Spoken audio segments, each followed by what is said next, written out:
예레미야 애가 5장 살펴보도록 하겠습니다.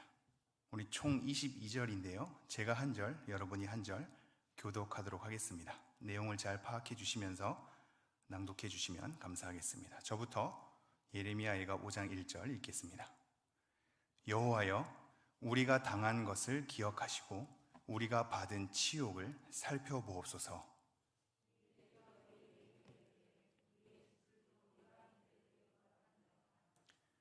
우리는 아버지 없는 고아들이 오며 우리의 어머니는 과부들 같으니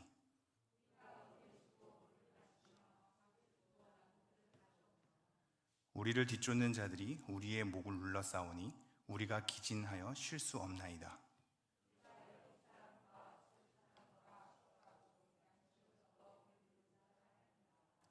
우리의 조상들은 범죄하고 없어졌으며 우리는 그들의 죄악을 담당하였나이다.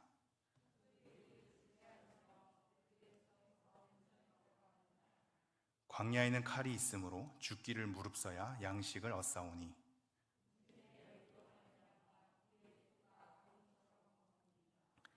대적들이 시온에서 부녀들을 유다 각 성읍에서 처녀들을 욕보였나이다.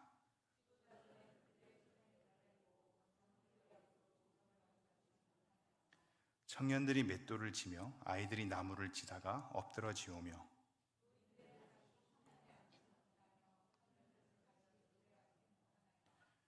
우리의 마음에는 기쁨이 그쳤고 우리의 춤은 변하여 슬픔이 되었사오며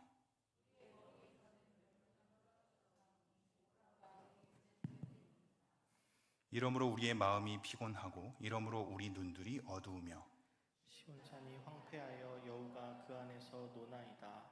여호와여, 주는 영원히 계시오며 주의 보좌는 대대에 이르나이다. 주께서 어찌하여 우리를 영원히 잊으시오며 우리를 이같이 오래 버리시나이까. 여호와여, 우리를 주께로 돌이키소서. 그리하시면 우리가 주께로 돌아가겠사오니 우리의 날들을 다시 새롭게 하사 옛적 같게 하옵소서.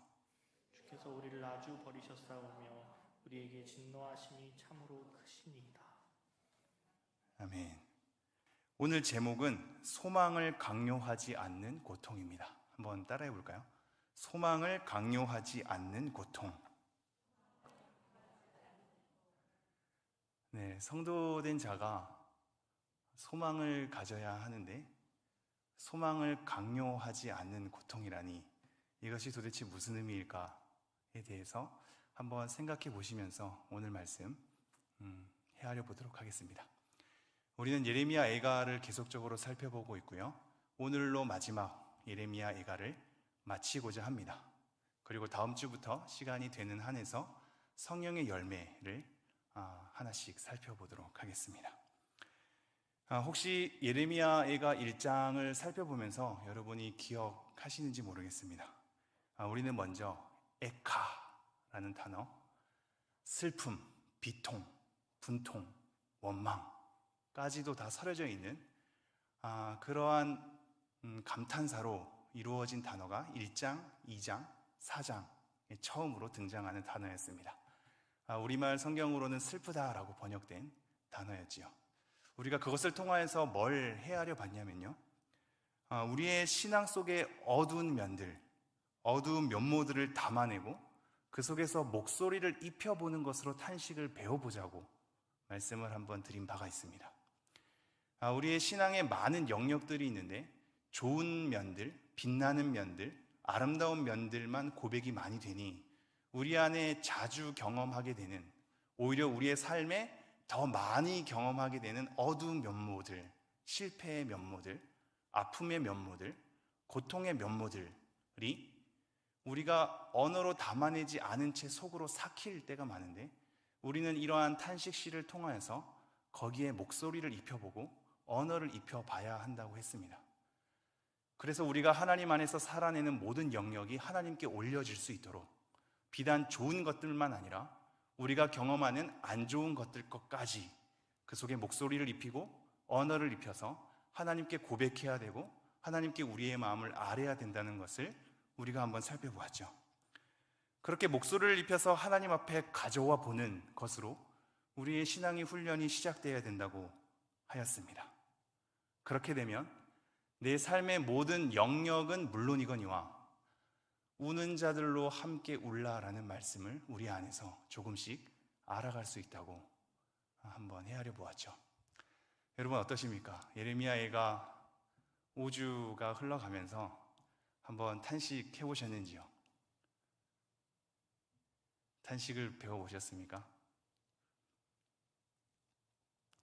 제 요즘의 근래의 삶은 탄식이 많이 나오는 삶이긴 한데요. 탄식이 많이 나오는 것과 탄식을 가지고 하나님 앞에 나아가는 것이랑은 많이 다름을 알게 됩니다. 우리가 하소연할 수 있고 아이고 아이고 할 수 있는데 그거를 하나님 앞에 읊조리고 그 마음을 가지고 하나님 앞에 아른다는 것은 또 다른 차원인 것 같습니다. 계속적으로 우리가 익혀야 될 삶이고 신앙의 영역이라 할 수 있겠습니다. 우리가 그것을 자꾸 익혀야만 우는 자들이 보이고 그 우는 자들로 하여금 단순한 인간적 위로가 아니라 하나님 앞에서 같이 위로로 보듬어 줄 수 있는 단계까지 거슬러 올라가지 않을까 싶습니다. 단순한 우리의 위로는 우리의 관계의 돈독함만 가져오나 하나님께서 주시는 위로로 함께 선다라는 것은 그 사람이 하나님 앞에 하나님의 사람으로 삶의 전 영역을 아르는 것을 의미하기 때문입니다. 계속해서 한번 탄식시를 통하여서 탄식을 계속 배워나가는 여러분 되었으면 좋겠습니다. 우리가 전에 살펴본 내용 중에 또 하나는요, 예레미야 애가에서는 하나님이 등장하지 않는다라는 것입니다. 하나님이 전면에 등장하지 않습니다. 하나님 앞에서 자기를 돌아봄도 있고 하나님을 부르면서 기도로 나아가는 것도 있는데 하나님께서 어떤 하나님의 사람을 통하여서 말씀하시고자 하는 내용이 등장하진 않습니다. 하나님께서 이렇게 말씀하셨다, 만군의 여호와가 이르노라 이러면서 하나님의 말씀이 전면적으로 등장하지 않는다라는 것입니다. 여전히 우리의 탄식만 가득하고 여전히 하나님을 부르짖는 것만 가득한 내용으로 예레미야 애가가 진행되고 있습니다. 이것은 하나님께서 오히려 전면에 드러나지 않으므로 우리가 우리의 소리를 발할 수 있도록 자리를 비켜주는 것이라고 했습니다. 우리의 비탄과 슬픔과 원통함을 허용하시는 것이죠. 그것을 단숨에 제압하거나 단숨에 해결하려 들지 아니하시고 기다리시는 겁니다. 한 발자국 물러나서 오히려 숨어있는 하나님처럼 우리가 우리의 소리를 발하게 하시고 우리의 목소리를 가지고 수많은 언어로 하나님을 항변하게 하시며 그 가운데 원통과 분통함을 가지고 흐느껴 울 수 있도록 우리를 내버려 두십니다. 그냥 울게 하는 것이죠. 그건 성도님들도 이미 다 경험하지 않으셨습니까? 때로는 직접적인 위로의 말이 필요할 때가 있으나 때로는 아무 소리 하지 않고 그 사람이 울게끔 내버려 둬야 할 때가 있음을 여러분이 잘 아실 것입니다. 예레미야 애가는 후자에 속합니다. 하나님께서 기다려주시고 하나님께서 허용해 주시며 하나님께서 나타나지 않으시고 하나님께서 속히 말씀하지 않으시고 우리의 소리를 발하게 하시며 우리가 언어를 갖게 하시는 그 비통함과 원통함 가운데 우리 스스로 마음을 추스리도록 인도하시는 하나님의 기다림이 예레미야 애가에 가득하다는 사실입니다.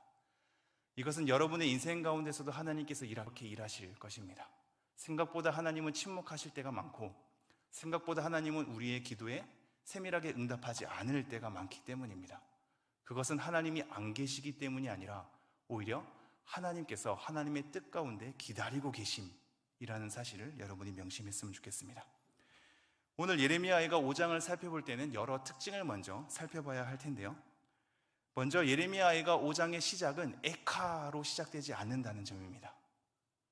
그동안 우리가 에카에 대해서 살펴봤었고 이게 1장, 2장, 4장에는 등장하나 3장, 5장에는 등장하지 않음을 우리가 살펴보았죠.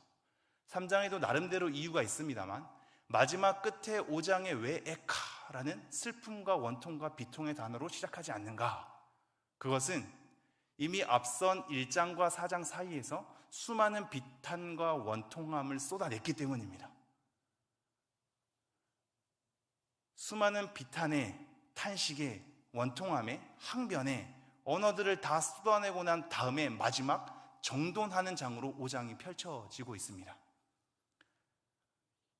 이것은 사실 문학적으로도 그리고 기술적으로도 피날레를 장식한다고 볼 수 있습니다.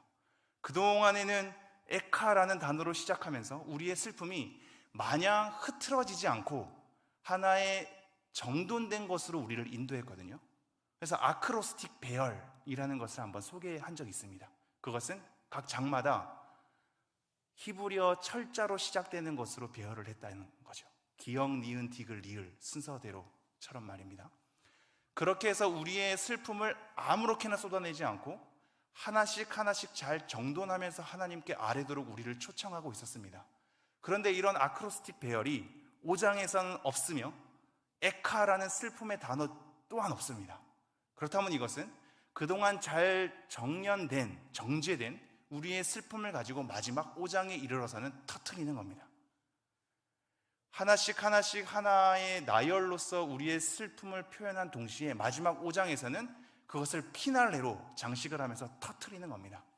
이러한 터트림은 단지 우리 마음이 아무렇게나 흐트러지는 것이 아니라 그동안 질서정연하게 우리의 슬픔을 표현해 왔기 때문에 마지막으로 우리가 간절한 호소와 간구를 담아서 하나님께 나아가는 내용인 것입니다.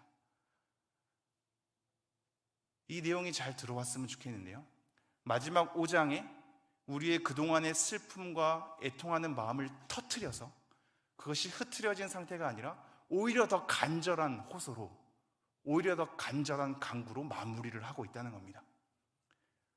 기역, 니은, 디귿, 리을 순서로 정리됐던 우리의 슬픔을 터트리는 거죠. 피날레로. 그러면서 간절하게 호소를 하고 있습니다. 그래서 5장 1절부터 18절은요, 이것은 우리의 호소, 간절한 호소를 담아내고 있습니다. 그리고 19절부터 22절은 하나님께 간절한 간구의 내용입니다. 그래서 5장은 호소와 간구의 내용으로 이루어졌다라는 것을 먼저 생각하면서 한번 따라와 보시죠.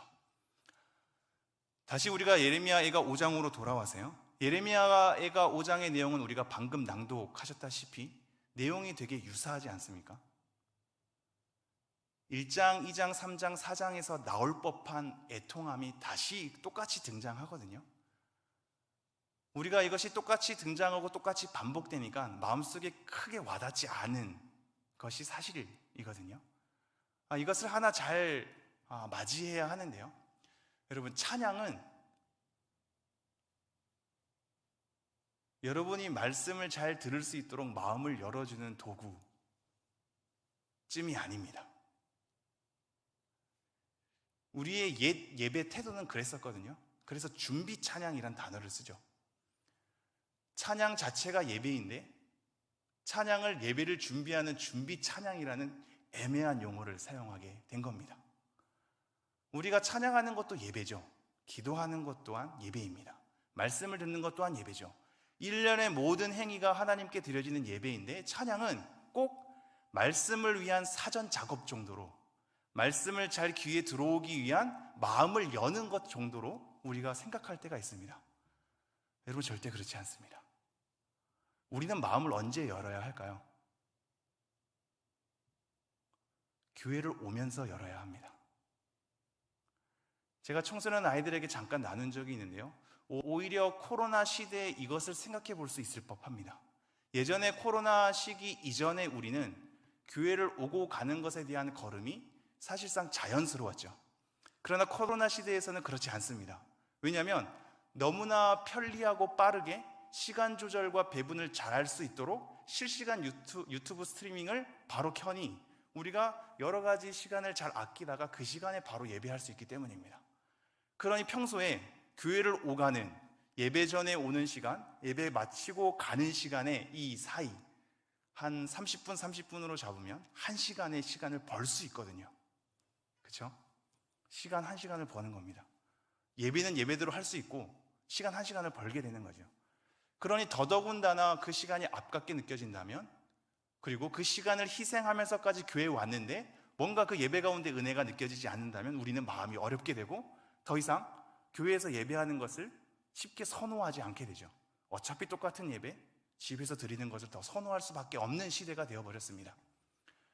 그래서 오히려 이러한 시기 가운데 우리가 교회를 오는 이 기간, 예배를 드리고 집에 가는 이 기간에 대해서 오히려 하나님 앞에 설 수 있는 시간으로 훈련해 볼 수 있는 기회가 됩니다.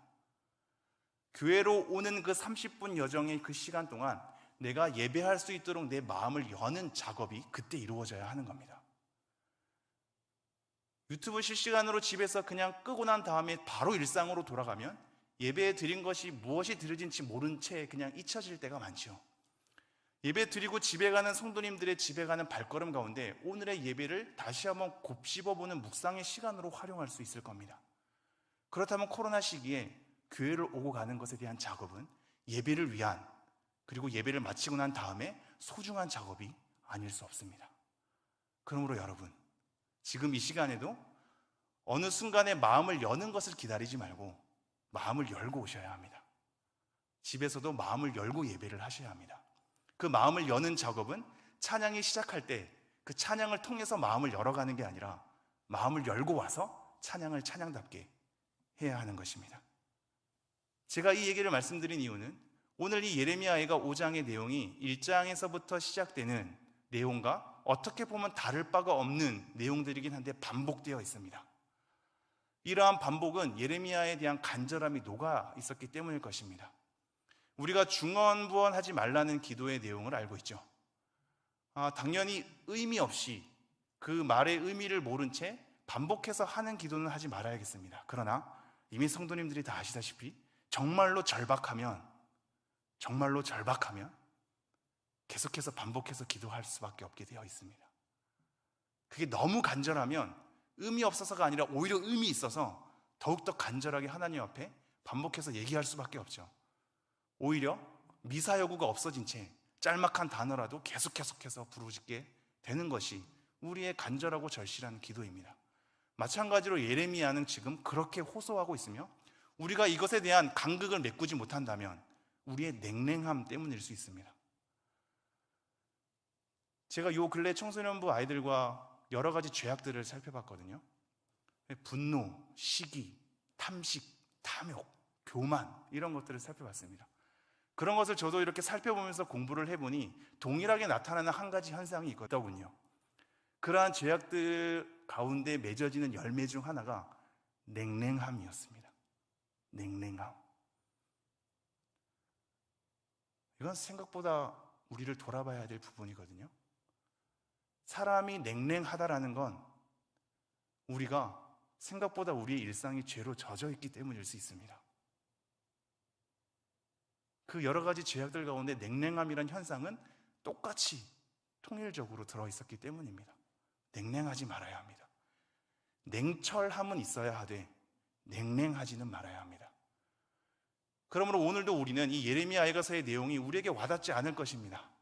여러분의 일상과 굉장히 연결되지 않을 것입니다. 이미 1장에서 확인한 내용이 반복되는 것인 것처럼 보일 수 있을 것입니다. 그때 우리가 해야 될 작업은 우리 마음을 다시 한번 이 성경 안으로 집어넣는 것입니다. 이것은 나의 일상과 상관이 별로 없어. 난 예레미야의 심정이 느껴지지 않아. 또 이렇게 호소하고 있네 쯤으로 냉랭함을 유지하는 것이 아니라 우리가 이 말씀 속으로 들어가 냉랭함을 다시 한번 하나씩 깨트려야 하는 작업이 우리 가운데 있어야 할 것이며 그것이 말씀을 듣는 바른 태도 중에 하나로 연결될 것입니다. 오늘 예레미야가 5장에서는 많이 등장하는 단어가 있습니다. 그것은 바로 우리라는 단어입니다. 우리. 5장 1절에 보면 여호와여 우리가 당한 것을 기억하시고 우리가 받은 치욕을 살펴보옵소서. 우리의 기업이, 우리의 집들도, 우리는 아버지 없는, 우리의 어머니는, 우리가, 이 모든 것이 22절까지 다 이어집니다. 다 우리라는 단어는 계속해서 등장하지요. 이 우리라는 단어는 생각보다 우리의 삶에서 따라갈 수 없는 지점인 것 같습니다. 우리는 생각보다 개인주의적이고 생각보다 이기적이기 때문입니다. 그래서 우리라는 단어를 지금 이 자리에서 설교 강단에서 우리를 생각하십시오라고 쉽게 말할 수 있고 서로의 교제 가운데 우리라는 것으로 많이 단어를 통용할 수 있으나 우리의 삶의 자리는 사실상 우리가 아닐 때가 많죠. 끼리끼리일 때가 많으며 그 가운데에서 끼리끼리에서도 마음을 온전히 주고받지 못한 고독 가운데 있을 때가 많죠. 그러니 우리의 삶으로 담아낼 수 없는 단어가 또한 우리일 것입니다. 하지만 예레미야에가는 5장에서 우리를 외치고 있습니다. 그동안 자기의 슬픔을 토해내기도 했었고, 예레미야의 성전에 붕괴된 것을 보며 그들의 처지를 하나님께 아뢰기도 했었고, 우리 모든 것을 모아서 우리의 죄를 고백해 보기도 했고, 우리를 괴롭히는 바벨론의 그 악함을 하나님께 고발하기도 했습니다. 그러나 그 모든 것을 묶어서 이 5장에는 하나님께 우리라는 단어로 다시 한번 나아가고 있습니다. 슬퍼하는 사람들, 죄를 지은 사람들까지도 하나의 우리로 모아서 나아가고 있다는 사실, 하나의 언약 백성 가운데 다시 한번 모으고 있다는 사실, 그리고 나 개인만이 아니라 경건하게 살고 그나마 저 사람보다 괜찮게 사는 나 정도가 아니라, 그리고 내가 좋아하는 사람의 끼리끼리 정도가 아니라 하나님의 백성, 언약으로 맺어진 하나님의 백성으로 총괄하는 우리로 우리를 끌어모으고 있으며, 이것은 결국 이스라엘 백성을 넘어서서 그리스도께 연합된 모든 자들이 하나님 앞에 우리로 엮어질 수 있음을 우리에게 초청하고 있죠. 그것이 예수님께서 가르치신 기도의 내용 아니겠습니까? 우리가 주기도문이라고 하는, 거기에는 우리란 단어가 자주 등장하고 있습니다. 마찬가지로 요한복음 17장에 보면 예수님께서 제자들을 향해서 기도하시거든요. 예수님께서 기도하신 내용 중에 하나가 아버지여, 우리가 하나인 것처럼 저들도 하나가 되게 하여 주십시오 라는 기도를 하고 있습니다. 우리가 하나인 것처럼 삼위일체 하나님, 저들도 하나가 되게 하여 주십시오. 생각보다 우리라는 단어는 성경에서 중요하게 등장하고 있고, 우리 삶에서는 감히 담아낼 수 없는 간극으로 남아져 있죠.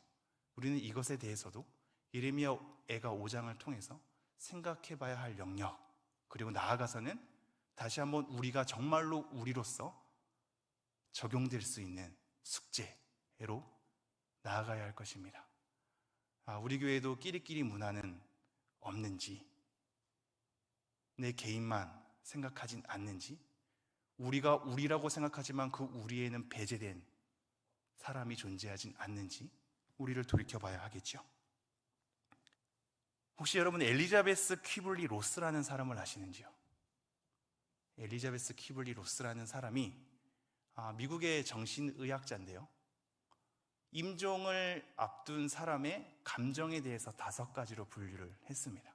분노의 5단계라고 쉽게 얘기하긴 하는데요, 자기가 이제 죽음을 맞이하는 겁니다. 그 죽음을 맞이하는 것 속에 자기가 이것을 어떻게 감정적으로 추스려야 할지에 대한 감정의 상태를 5단계로 분류를 한 겁니다. 완전 맞다고 얘기할 수는 없지만 어느 정도 감안을 할 수 있죠. 그 첫 단계가 부정입니다. 부인하는 거죠. 자기 죽음에 대해서 부인하는 겁니다. 내가 죽는다고? 난 죽음이 싫어. 그 사실 자체를 받아들이지 않는 거죠. 그 다음 단계가 분노입니다. 왜 나에게 죽음이 오는 거야? 라고 하면서 분노하는 거죠. 왜 내가 죽어야만 해? 왜 내가 그 고통 가운데 있어야만 해? 라고 분노하는 겁니다. 세 번째가 타협입니다. 나를 살게 해주시면 내가 이러이러한 거 하겠습니다 라고 조건을 달면서 타협해보는 거죠. 피할 수 없는 죽음 앞에 적당과 타협이라도 해서 내가 뭔가를 꺼내주면 그것을 피할 수 있지 않을까라고 타협하는 겁니다. 네 번째가 타협이 더 이상 되지 않고 죽음은 다가오니 우울함에 빠지는 겁니다. 절망하는 거죠. 그리고 그 절망이 지나서 드디어 수용을 하게 되는 겁니다. 부정, 분노, 타협, 우울, 수용, 이 분노의 5가지 단계를 임종을 앞둔 자의 정신 상태, 감정 상태로 들어서 사용하고 있습니다. 그러나 이것은 비단 죽음에 관해서만 생각할 게 아니라 우리 안에 피하고 싶은 고통의 현실도 이 감정 상태로 사이클이 도는 것 같습니다. 내가 정말로 싫어하는 상태, 싫어하는 환경, 너무나 고통스러워서 피하고 싶은 그러한 사실에 직면하게 됐을 때 처음에는 부인하고 싶죠. 아니야. 그리고 분노를 내뿜죠. 그리고 타협하기 시작하며 타협이 안 되니까 우울함으로 절망하게 됩니다. 그리고 나서 드디어 수용하게 되죠. 제가 이 5가지를 왜 말씀드릴까요? 오늘 예레미야가 5장은 기도입니다. 기도입니다.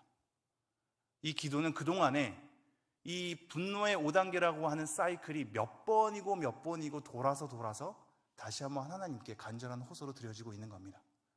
우리 가운데 고통의 현실 가운데 있는 분들은 이 심정을 이해할 겁니다. 우리는 나름대로 상황이 괜찮으면 고통받는 사람이나 실패와 좌절 속에 있는 사람에게 힘을 내. 하나님께서 함께 하시잖아. 하나님이 우리의 소망이 되는 거야. 하나님께서 우리의 반석이시잖아 라는 것으로 단순하게 위로하고 끝날 것처럼 생각하지만 당사자는 그렇지 않죠.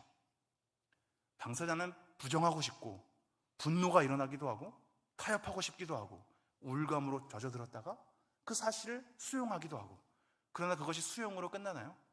다시 한번 부정으로 갔다가 다시 한번 분노로, 타협으로, 우울로, 다시 수용으로, 이 사이클이 계속 도는 겁니다. 고통당하는 자는 이 사이클 가운데 있는 거죠. 10년 전에 일어났던 상처에 대해서 그것이 쉽게 사그러지나요? 그렇지 않습니다. 어느 날 문득 유사한 상황 가운데 내가 놓이게 되면 예전에 그 아픔들이 솟아나면서 분노의 감정이 일어날 수 있죠. 단순하게 정리가 안 된다는 사실을 우리는 받아들여야 합니다. 이러한 사이클 가운데 예레미야가 5장의 기도가 흘러가고 있기 때문입니다.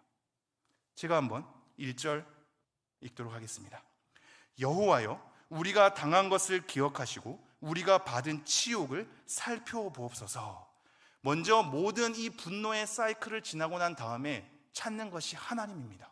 하나님, 여호와여, 여호와여, 우리가 당한 것을 기억하시고 우리가 받은 치욕을 살펴보옵소서.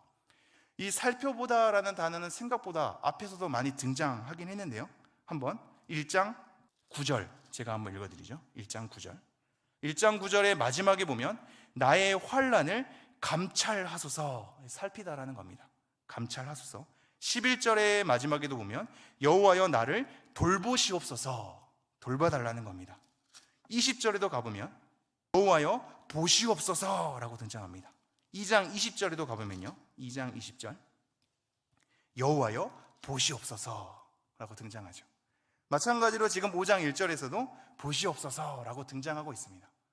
그러나 이것은 앞서 얘기한 살펴보옵소서보다는 좀 더 진전된 상태에서 살펴보소서, 우리를 돌아보소서, 우리의 이 환난을 기억하소서라고 울부짖고 있다는 사실을 여러분이 아셔야 합니다. 우리가 당한 이 환난은 우리의 죄악 때문입니다 라는 것을 직면하고 있고, 내 죄 때문에 이러한 형벌을 당하는 것입니다 라는 것을 인정하고 있는 상태에서 더 이상 원망과 울분이 아니라 그것을 수용하는 상태에서 하나님, 그럼에도 불구하고 우리의 처지를 한번 살펴봐 주시겠습니까? 라는 것으로 가는 겁니다. 이러한 살펴보다라는 단어는 사실상 라아라는 단어인데요, 이것은 여러분이 잘 아시다시피 아브라함이 이삭을 번제로 바치게 됐을 때 여호와 이레라는 말이 등장하지 않습니까? 이 이레라는 말이 사실 라라는 단어에서 파생한 겁니다. 보다라는 것이요. 하나님께서 준비하려면 봐야 되지 않겠습니까? 그죠? 우리의 상황을 봐주십시오. 우리의 부족함을 봐주십시오. 우리의 처절함을 봐주십시오.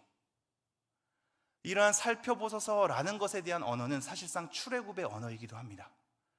하나님께서는 애굽에서 종살이를 하는 그들의 신음소리, 부르짖음을 들으시죠. 그 상황을 보시는 겁니다. 우리의 소리를 들어주십시오, 우리의 상황을 헤아려 주십시오 라는 것이 출애굽의 언어며, 그 언어를 듣고 하나님은 이스라엘 백성을 출애굽시키시는 것입니다. 여호와여 우리의 당한 것을 기억하시고 우리가 받은 치욕을 살펴보옵소서. 2절입니다. 우리의 기업이 외인들에게, 우리의 집들도 이방인들에게 돌아갔나이다. 우리를 살펴봐 달라고 얘기하면서 우리의 처지를 얘기하고 있는데요, 처지 중에 첫 번째가 뭐냐면 우리의 기업이 다 빼앗겼다라는 겁니다. 이것이 왜 커다란 고통이 될 수밖에 없냐면요, 이 땅은 약속의 땅 아닙니까? 약속의 땅이기 때문에 하나님께서 12지파에게 나눠준 경계표가 있었거든요. 지계표가 있었습니다.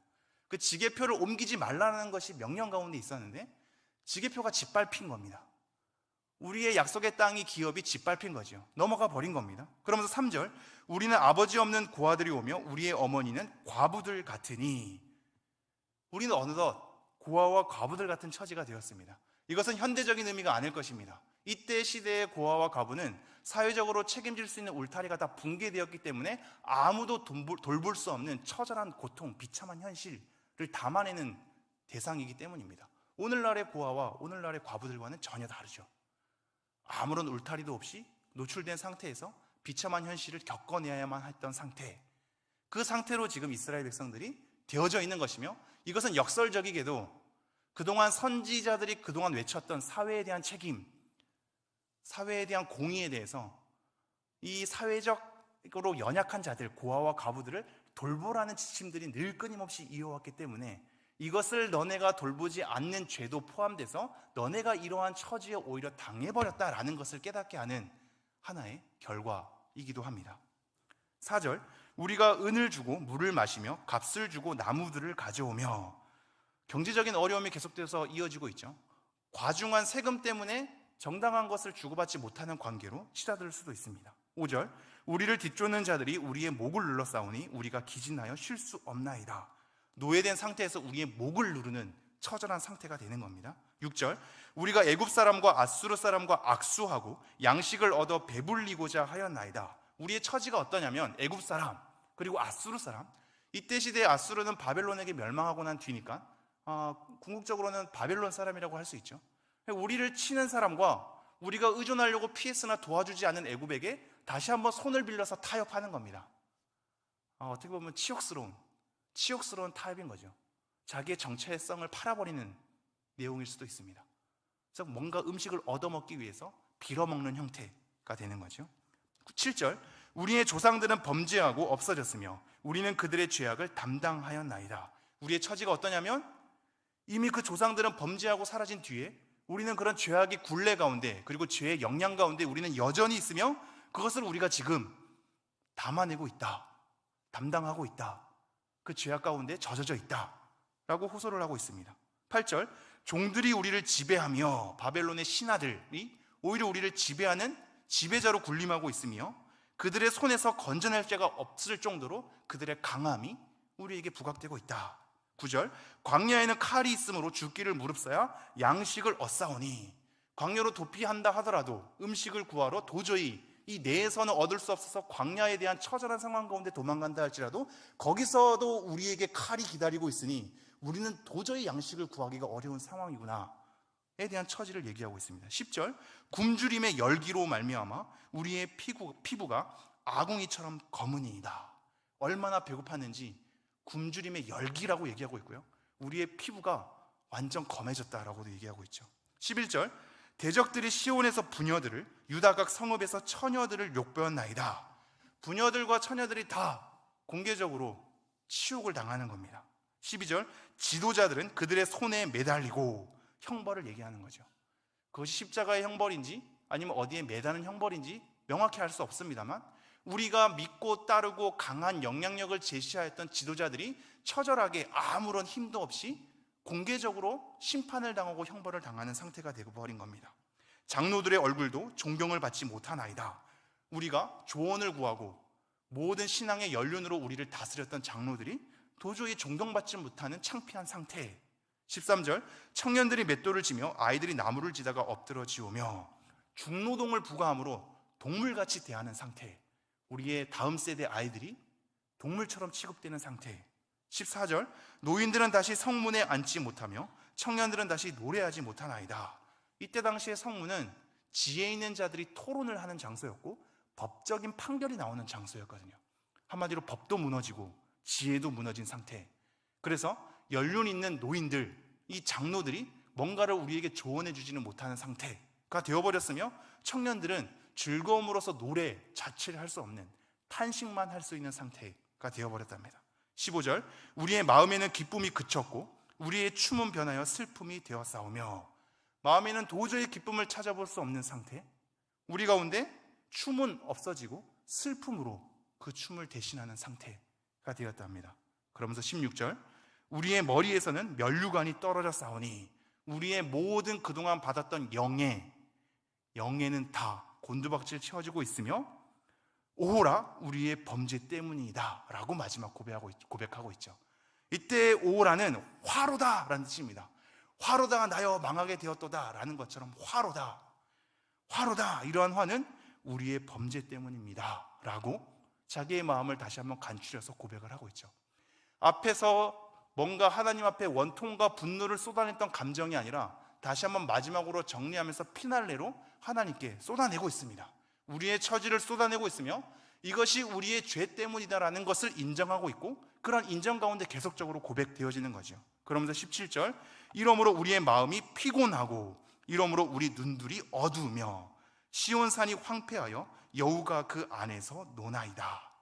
마음도 피곤하고 눈들도 어두워졌고 우리의 거룩의 장소인 시온이 황폐해진 것, 이것은 비단 지금 건물에 대한 붕괴 정도, 장소에 대한 없어짐 정도가 아니라 영적인 경건에 대한 회파입니다. 영적 침체인 것이고 영적으로 설 수 없는 상태인 것이죠. 눈이 어두워진 것이며 황폐해진 것입니다. 이것이 지금 마지막으로 호소하고 있는 우리의 처지다라고 얘기하고 있습니다. 마지막으로 호소하고 있는 우리의 처지. 그리고 나서 드디어 19절에 시선이 전환됩니다. 우리 19절을 한번 다 같이 읽어볼까요? 시작. 여호와여, 주는 영원히 계시오며 주의 보좌는 대대에 이르나이다. 드디어 우리의 처지에 대한 간절한 호소를 하고 난 다음에 내용이 완전히 뒤바뀌어서 하나님을 향해 있습니다. 우리의 처지를 바라봤던 우리의 시선이 하나님을 향한 시선으로 변환되어 있습니다.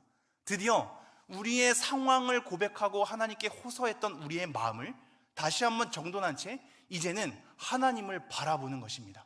이것이 왜 중요할까요? 우리의 상황을 하나님께 호소하고 난 다음에 여호와여 라고 하나님에게 다시 한번 우리의 시선을 향하는 것이 왜 중요할까요? 이스라엘 백성들의 실패는 바벨론의 승리가 아니었기 때문입니다. 이스라엘 백성들이 지금 직면하고 있는 고통스러운 현실은 바벨론의 강함 때문이 아니었기 때문입니다. 이스라엘 백성들은 계속해서 고백하고 있죠. 우리의 범죄 때문에 우리가 이러한 하나님의 진노를 당하고 있습니다. 하나님이 진노하셔서, 우리의 죄악 때문에 진노하셔서 우리가 이 아픈 고통의 현실을 직면하고 있나이다 라는 것으로 계속 고백해 왔습니다. 그러니 지금 웃고 떠들고 있는 바벨론의 승리 따위는 안중에도 없는 겁니다. 오히려 그들의 악함을 고발할 뿐, 하나님의 정의가 살아계신데 왜 저들을 하나님께서 처벌하지 않습니까? 우리는 우리의 죄악 때문에 우리가 망하는 것은 너무나 당연한데, 그렇다면 그들 또한 그들의 죄악 때문에 망해야 되는 것 아닙니까? 그런데 왜 그들은 승승장구하고 있으며 우리를 보고 조소하고 있습니까? 이 현실을 하나님의 공의 앞에서 제가 감당할 수 없습니다 라는 것으로 고백해 왔거든요. 그러한 가운데 이제 시선을 하나님께 둡니다. 왜냐하면 그들의 조소의 웃음소리조차 이제 들리지 않는 겁니다. 그들이 잘났기 때문이 아니며 그들이 강했기 때문이 아닌 것입니다. 하나님께서 형벌을 주었기 때문에 우리의 소망은 하나님께 있다라는 것을 깨닫기 시작한 겁니다. 우리의 시선이 변환되는 것이죠. 여기서 우리가 중요하게 알아야 될 지점 하나, 우리의 실패가 하나님의 실패가 아니라는 사실입니다. 우리는 우리가 실패하면 하나님이 실패한 것처럼 느끼죠. 우리가 망하면 하나님이 망한 것처럼 느낍니다. 우리가 성경에 대한 내용을 경험하지 않으면 성경의 내용은 가짜라고 생각하죠. 우리의 하나님의 어떠함을 우리가 스스로 살아있을 때 경험하지 않으면 하나님은 빈약한 존재, 작아지는 존재를 우리가 평가할 때가 많습니다. 아무리 성경에서 얘기한들 내가 그것을 경험하지 않는데 그것이 무슨 소용이냐라고 취급해버리죠. 성경에서 증언하고 있는 하나님의 어떠함에 대해서는 별로 와닿지 않는 겁니다. 정말로 그것이 사실이라면 경험하게 해주십시오. 정말로 그것이 맞다면 음성을 들려주십시오. 정말로 이 성경이 옳은 것이라면 제3 가운데서도 그 기적을 일으켜주십시오 라는 것이 우리의 태도죠. 그러니까 하나님은 우리에 따라서 점점 작아지게 되어 있습니다. 그래서 결국 우리가 실패하면 하나님이 없다라고 생각하죠. 1차 세계대전과 2차 세계대전 가운데 가장 많이 등장하는 신학, 하나님은 죽었다 입니다. 하나님이 살아계신데 왜 이러한 고통을 가만히 방관하고 계시는가가 우리가 가지고 있는 울분 중 하나죠. 그래서 우리는 살아있는 동안에 그것을 경험하고 싶어 합니다. 살아있는 동안에 하나님의 위대함이 나타나기를 원합니다. 우리가 살아있는 동안에 하나님의 정의가 이루어지는 것을 원합니다. 그래서 싹 부정과 부패가 다 척결되고 하나님의 공의가 우리 눈앞에 보여지며 우리가 그동안 수고했던 모든 것을 우리 지금이 당장에 보상받기를 원하는 것이 우리의 숨은, 우리의 심정이죠. 그렇게 하나님을 평가하고 나니 하나님은 온데간데 없어지죠. 우리는 여전히 경험하지 않고 있으며 여전히 들리지 않고 있고 여전히 기적과는 거리가 먼 너무나 부끄러운 현실 가운데 놓여있기 때문입니다. 이 시선을 전환하는 것으로 19절이 등장합니다. 여호와여, 주는 영원히 계시오며 주의 보좌는 대대에 이르나이다. 지금 이 이스라엘 백성들의 삶은 이것을 경험할 수 없는 상태입니다. 실패와 고통, 그동안 1절부터 18절까지 간절한 호소는 하나님, 우리가 이게 말이 되는 상황입니까? 경제적으로도 파탄이고 사회적으로도 파탄이며 우리가 존경하는 장로님들은 다 무너져 있고 우리가 믿고 따랐던 지도자들은 형벌을 받고 있습니다. 우리 아이들은 짐승처럼 취급당하고 있습니다. 우리는 배고픔에 시달리고 있고 우리는 아무것도 자랑할 수 없는, 우리가 거룩하게 하나님을 바라봤던 저 장소도 이미 훼손되어 있습니다. 우리는 영적으로 침체되어 있습니다. 우리의 삶으로 하나님의 위대함을 어떻게 증거할 수 있을까요? 그들의 처절한 삶으로 어떻게 하나님을 고백할 수 있을까요? 고백할 수 없는 겁니다. 그런데 이들은 왜 고백하고 있죠? 그들의 삶의 어려움 속에서도 그 어려운 현실로 하나님을 고백하는 것이 아니라 그동안 줄곧 이어왔던 하나님의 계시, 이 계시로서 우리에게 알려준 하나님의 어떠함을 그 비참한 현실 가운데 다시 한번 고백하고 있죠. 내가 그것을 경험하지 않아도, 내가 지금 이 상황 가운데 비참해도, 내가 지금 이 상황 가운데 고통을 막 겪고 있어도, 그래서 하나님께서 아무것도 아닌 것처럼 그려지는 상황이나 우리에게 줄곧 고백되어졌고 우리의 조상들로 하여금 입과 입으로 전해졌던 하나님의 말씀, 하나님의 어떠함을 일러줬던 그 내용, 하나님은 영원하시며 위대하신 분이십니다 를 시선을 전환하고 있습니다. 이스라엘의 실패가 하나님의 실패가 아니기 때문입니다. 바꿔 말해서 우리는 이렇게 얘기할 수 있죠. 여러분, 하나님이 살아계시면 교회는 절대 망하지 않을 것입니다. 믿으십니까? 그러나 여러분, 교회가 망해도 하나님은 망하지 않는 겁니다. 우리의 신앙의 저 가슴 깊은 곳에서는 하나님이 살아계신데 교회가 과연 망할 수 있을 것이냐? 그럴 수 없다라고 생각하죠. 이런 코로나의 어려운 시기 가운데 그래도 하나님이 남은 자들을 세울 것이며 그래도 하나님께서 잘 서고자 하는 교회들을 보호하실 거라는 믿음을 우리는 굳건하게 가지고 있습니다. 그래서 우리의 여러 가지 어려움 속에서도 여전히 하나님은 교회를 지키시리라는 간절한 믿음을 우리 가운데 새겨지고 있죠. 그러나 여러분, 이스라엘 백성들이 바로 그 지점이거든요. 하나님이 살아계신데 과연 예루살렘이 함락할 수 있을까? 하나님의 언약의 백성들이 과연 실패할 수 있을까? 그런데 실패하고 말죠. 이때 그들이 깨달은 지점, 나의 실패가 하나님의 실패는 아니구나 입니다. 한국에 있는 모든 교회가, 세계에 있는 모든 교회가 행여 망했다라고 한다 할지라도 하나님은 망하지 않는 겁니다. 우리는 오히려 그 망함의 지점 가운데 하나님을 더욱더 칭송해야 될 것입니다. 우리의 범죄 때문에 이렇게 된 것이지, 우리의 죄악 때문에 이렇게 된 것이지, 하나님이 무능력해서 이러한 일이 일어난 것은 절대 아닙니다. 나는 망할지언정 하나님은 망하지 않습니다. 교회는 망할지언정 하나님은 망하지 않습니다. 우리는 실패할지언정 하나님은 실패할 수 있는 분이 아닙니다. 하나님은 영원히 계시오며 하나님의 보좌, 다스리는 능력은 대대에 이를 것입니다 라는 것이 우리의 실패 가운데 더욱더 고백되어져야 할 내용입니다.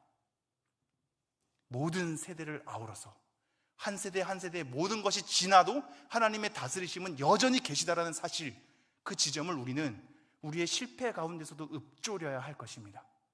그러므로 여러분, 여러분의 성공 가운데서만 하나님이 하나님으로 선언되는 것이 아니라 여러분의 실패 가운데서도 하나님은 영원히 계신 분이며 하나님의 다스림은 모든 대대에 이르다라는 사실을 여러분의 신앙 가운데 표현해 주십시오.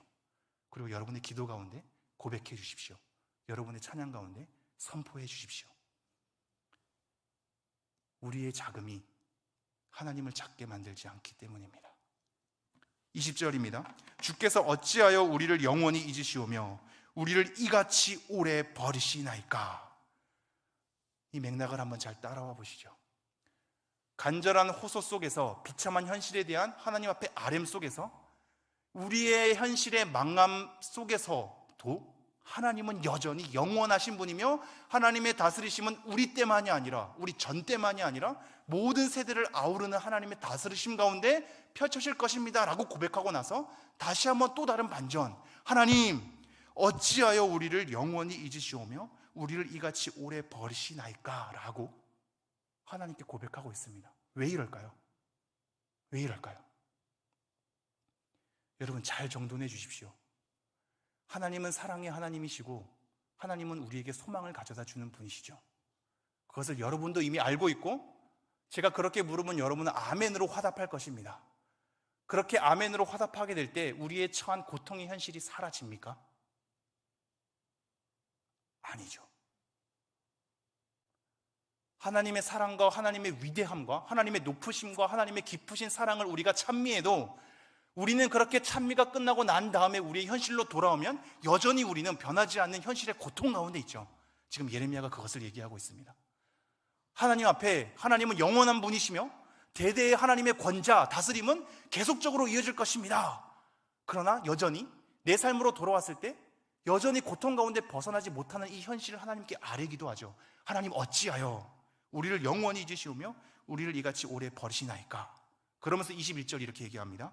여호와여 우리를 주께로 돌이키소서. 그리하시면 우리가 주께로 돌아가겠사오니 우리의 날들을 다시 새롭게 하사 옛적 같게 하옵소서.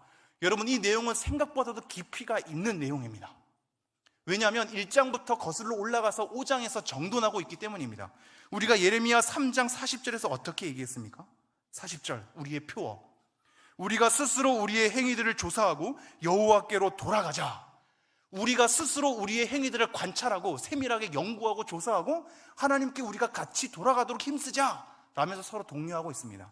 그렇게 독려해서 발버둥 치고 서로 권면하고 그렇게 했음에도 불구하고 되지 않는 현실, 고쳐지지 않는 현실, 벗어나지 못하는 고통 가운데 하나님 우리가 도대체 어찌해야 합니까? 라고 낭망하면서 두 손을 다 놓고 하나님을 쳐다보는 그 시점에서 하나님 우리를 주께로 돌이키소서. 그리하시면 우리가 주께로 돌아가겠사오니 우리의 날들을 다시 새롭게 하사 옛적 같게 하옵소서입니다. 이 말을 오용하지 마십시오. 우리는 하나님의 주권을 얘기하고 하나님의 다스리심을 얘기할 때 우리가 우리의 책임을 다하지 않는 비겁함의 자리로 하나님을 대체해버릴 때가 많습니다. 그러니 앞에 3장 40절에서 우리가 우리의 행위를 조사하고 하나님께 돌아가자라는 우리의 열심이 있었음에도 불구하고 그것을 지나오고 난 다음에 하나님께서 우리를 돌이켜 주신다면 우리가 돌아갈 수 있습니다 라는 고백의 내용이 여기서 나와야 하는데 우리의 행위를 전혀 돌아보지도 않고 전혀 돌아가려고 힘쓰지도 않은 상태에서 하나님이 돌이켜 주시면 돌아가겠습니다 라고 핑계하는 것은 비겁한 겁니다. 예레미야는 그렇게 얘기하고 있지 않죠.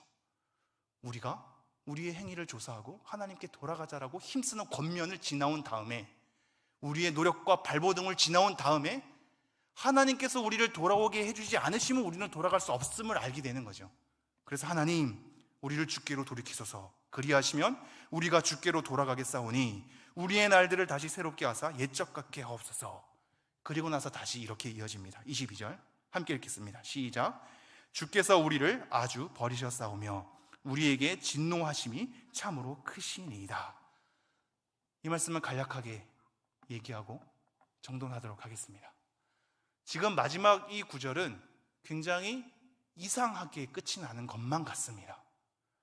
우리의 소망으로 끝났으면 좋은데, 즉 21절로 끝났으면 좋은데 하나님 우리를 주께로 돌이키소서. 그리하시면 우리가 주께로 돌아가겠습니다 라는 것으로 끝나면 뭔가 소망과 희망으로 끝나게 되어 있는 이 내용인데 다시 한번 돌아갑니다. 주께서 우리를 아주 버리셨사오며 우리에게 진노하심이 참으로 크시니이다 라고 돌아가는 내용으로 마무리를 하고 있습니다. 이것은 굉장히 의미심장합니다. 굉장히 의미심장합니다. 이 내용은 사실상 이렇게 읽는 것이 더 좋습니다. 그렇게 한다 할지라도, 즉 주께서 우리를 아주 버리셨사오며 우리에게 진노하심이 참으로 크실지라도로 끝나는 겁니다. 그러면 다시 우리의 내용을 21절로 초청하고 있죠. 우리가 지금 아주 버림당한 것도 맞고 하나님의 진노하심이 큰 것도 맞는데 비록 그렇게 한다 할지라도 하나님 우리를 불쌍히 여겨주시사 우리를 주께 돌이키신다면 우리는 돌아올 수 있습니다 라는 것으로 이어질 수 있으며, 두 번째는 뭐뭐임에도 불구하고 하나님 우리가 지금 아주 버림당하는 것이 너무나 맞고 하나님의 진노하심이 우리 가운데 너무나 큰 것도 맞사온데 그럼에도 불구하고 하나님께서 우리를 돌이켜 주신다면 우리가 주께 돌아가겠사오니 로 읽어낼 수 있는 내용입니다. 그렇다면 그게 그렇게 읽어지는 내용이라면 22절을 21절의 자리에 배치하고 22절의 자리를 그냥 밑으로 빼는 것이 더 자연스러웠을 텐데 왜 22절을 이 자리에 배치하고 만 것일까요?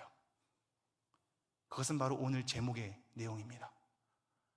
우리의 고통의 자리가 소망을 강요하고 있지 않기 때문입니다. 소망이라는 이유로 우리의 고통이 쉽게 사그러지지 않는 겁니다. 우리의 울분과 우리가 분노의 감정에서부터 그것을 수용하는 것까지의 이 사이클, 그것이 계속적으로 반복되는 사이클 가운데 하나님 앞에 소망으로 쳐다보는 것이, 소망으로 쳐다보는 것 고개듦 하나만으로 우리의 고통이 사그라지지 않기 때문입니다. 여전히 우리는 고통 가운데 현실에 놓여 있는 것이죠. 여전히 하나님의 위대하심을 찬양하나 우리의 자리는 고통의 자리인 겁니다. 여전히 하나님께서 우리를 돌이키시면 우리는 돌아갈 수 있으나 우리는 분노를 당하고 있는 겁니다. 진노를 당하고 있는 겁니다. 여전히 고통의 자리에서 벗어나지 않고 현실을 마주하고 있죠. 그러므로 하나님께서 살아계신다고, 하나님께서 소망을 주신다고, 하나님께서 우리를 사랑한다고 우리의 고통이 한순간에 마술처럼 뿅 하고 사라지는 것이 아님을 예레미야가 마지막에서 우리는 그걸 알 수 있는 겁니다. 그러므로 여러분 당황하지 마십시오. 하나님의 살아계심을 찬미한다고 여러분의 고통이 그냥 한꺼번에 없어지는 것이 아닙니다. 우리는 여전히 고통 가운데 있을 겁니다. 여전히 쉽게 사그러지지 않는 고통 가운데 있을 겁니다. 여전히 그렇게 우리는 애매한 삶 가운데 끼어 있을 겁니다. 하나님의 위대하심을 찬미한다 할지라도 하나님의 초라하심처럼 느껴지는 삶 가운데 직면하게 될 것입니다. 그러한 고통, 쉽게 사그러지지 않는 고통이 우리 주 예수 그리스도께서 재심하는 날까지 우리는 이어지게 될 것입니다. 이 말씀을 우리에게 가르쳐주고 있는 크리스토퍼 라이트는 굉장히 중요한 비유를 하더군요. 지금 이렇게 마지막에 끝난 이 고통의 자리, 즉 우리의 현실은 고통이나 소망을 바라보는 자리, 소망을 바라보나 고통이 쉽게 사그러지지 않는 이 자리를 뭐에 비유하냐면요, 예수님께서 금요일에 돌아가시고 주일에 부활하기 전에 토요일에 비유하고 있습니다. 따라오시겠습니까? 죽음의 끝의 자리인 토요일, 그러나 곧 부활을 맞이하게 될 전조로 토요일로 이 상태를 표현하고 있습니다. 우리의 자리가 지금 그렇게 서 있습니다. 우리의 하나님을 위대함을 찬양한다고 할지라도 우리의 고통은 사그러지지 않을 것입니다. 하나님의 공의로움을 선포한다고 해도 이 땅의 불의가 쉽게 사그러지지 않을 것입니다. 여전히 고통을 당할 것이며 여전히 아픔 가운데 있을 것이며 여전히 비참한 상황 가운데 있을 것입니다. 그러나 여러분, 우리의 실패가 하나님의 실패를 가져오지 않죠. 여전히 하나님의 위대하심과 영원히 살아계심과 하나님의 보좌가 대대에 이를 것이라는 것 우리 입 가운데 선언되어야 할 것입니다. 그러나 그러한 선언이 우리의 고통과 아픔을 쉽게 삭제해버리지 않는다라는 이 신앙의 현실 가운데 여러분의 신앙을 담아내시기를 간절히 부탁드립니다. 앞으로의 우리의 삶이 그렇게 펼쳐질 것이기 때문입니다. 여전히 고통을 직면하시고 그 가운데 하나님을 찬미해 주십시오. 여전히 하나님을 찬미하시고 그 가운데 고통의 현실 가운데 당황해 하지 마십시오. 하나님의 크심을 생각하며 우리에게 주어진 하루하루를 소중하게 살아내시고 감당해내시는 여러분이 되기를 간절히 소망합니다. 기도하겠습니다.